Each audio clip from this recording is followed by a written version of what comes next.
Durbin criticizes Trump's dictator-level move to federalize Washington, D.C. police. In a striking political confrontation, Illinois Senator Dick Durbin sharply condemned President Donald Trump's decision to place Washington, D.C.'s Metropolitan Police Department under direct federal control. What Trump did. Citing Section 740 of the District of Columbia Home Rule Act, which allows the federal government to take over the D.C. police in an emergency, Trump moved to deploy the National Guard and federalize the force. He dubbed it Liberation Day in D.C., claiming the city had been overtaken by violent gangs, bloodthirsty criminals, roving mobs of wild youth, drugged-out maniacs, and homeless people. Despite his rhetoric, official data shows a different reality. Violent crime in Washington, D.C. has actually fallen to its lowest level in 30 years, down 35% last year and an additional 26% in 2025.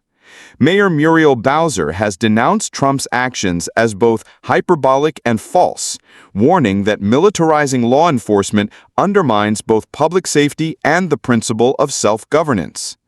Durbin's response: political theater. Senator Durbin described Trump's move as nothing more than political theater, suggesting it was a tactic to distract from mounting controversies such as the Jeffrey Epstein papers, soaring living costs, and widening healthcare concerns. While acknowledging his empathy for violent crime victims, Durbin emphasized that the legal mechanism Trump used is on shaky moral and political ground. Though the federal takeover is permitted under the Home Rule Act for up to 48 hours and could be extended for 30 more after that, an act of Congress would be required thereafter. Broader Democratic alarm. Democratic lawmakers across the board reacted with alarm. Many condemned the move as dangerously authoritarian.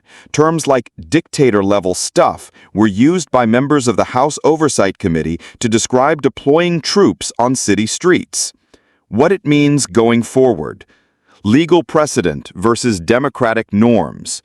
While legally permissible under narrow emergency provisions, the federal takeover sets a concerning precedent. Critics argue it undercuts local democratic control and risks normalizing forceful federal intervention in urban governance. Political fallout. Durbin and others see this as an attempt to shift public focus from national frustrations such as healthcare affordability and government transparency to sensationalized fear.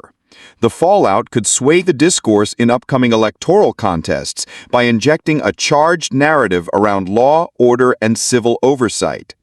Public safety narrative.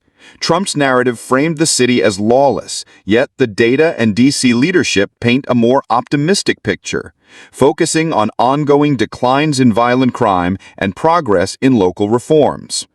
Senator Durbin's forceful rebuke paints the federalization of D.C.'s police as more than a security measure.